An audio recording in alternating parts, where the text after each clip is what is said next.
that was Okay. That's where the light was. So Okay. let me just get my questions. What is your name?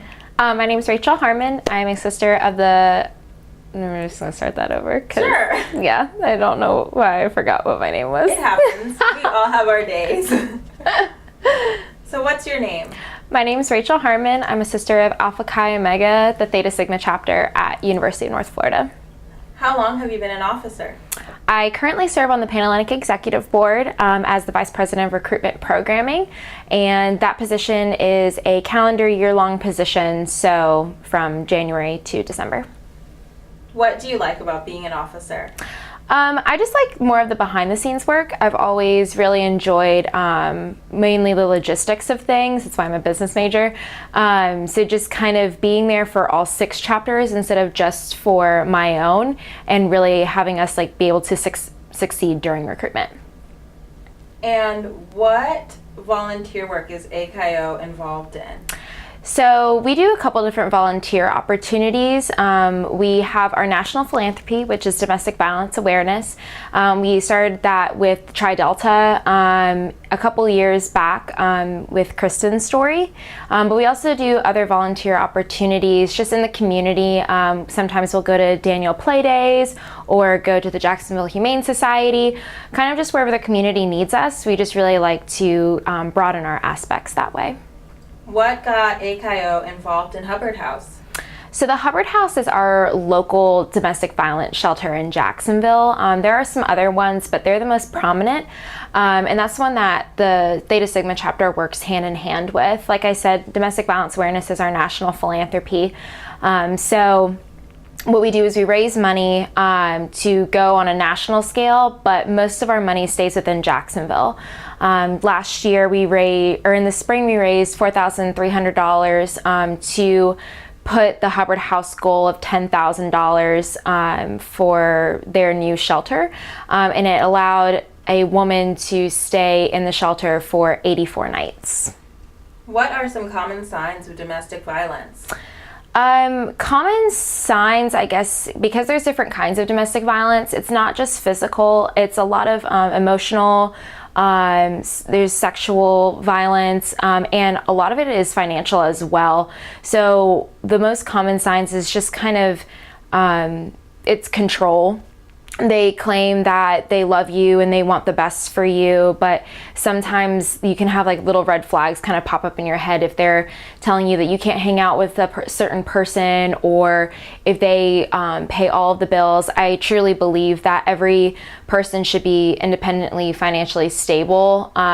So in case you are in a situation like that, you're able to get yourself out, but there are resources so that if that were to happen, you can get out as well. Have you seen a trend of domestic violence in any one community? I wouldn't say like as far as a community per se, but definitely within a certain age range, usually between the ages of 20 and 24, we see a lot of domestic violence trends and a lot of assault charges happening. And that's the most prominent just because you're young. You don't know like your worldly experiences, and you may not be fortunate to have a position like Alpha Chi does in order to train those kinds of areas. Can an abuser be helped? So for someone who is like abusing and doing the domestic violence like charges and being that kind of person, they can be helped, but it's kind of more of a behavioral thing. So if they're wanting to change, then that's one thing, but a lot of people don't understand and can't separate that part of their brain, and it takes a lot of therapy, but they can slowly like come out of it, but it'll always be part of them, and that's what we see at the Hubbard House. What should a woman do if she finds herself in a violent situation? Get out. Like literally get out as quickly as possible. Contact friends, contact family. However, that's one of the last things that an abuser does, is they tend to shut you off from your friends and family and your support system and just rely heavily on them. So if you are in a situation in which you cannot contact family because they don't understand what's going on, or you feel hesitant, you can call the police, call 911, tell them about your situation. They will like go ahead and pick you up, even if it's families. The Hubbard House does cater to families as well as singles.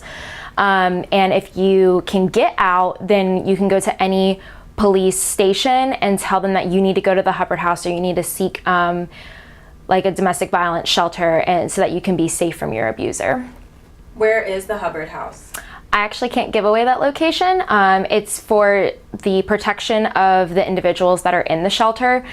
So what's nice is that you can go ahead and Google Hubbard House as much as you like, but it'll give you the address for the thrift store that is off of Atlantic Boulevard, I believe, and the phone number to the thrift store. There is a hotline, but it doesn't connect straight to the Hubbard House. It's just a domestic violence hotline throughout Jacksonville. What can friends, families, or allies do to help a victim?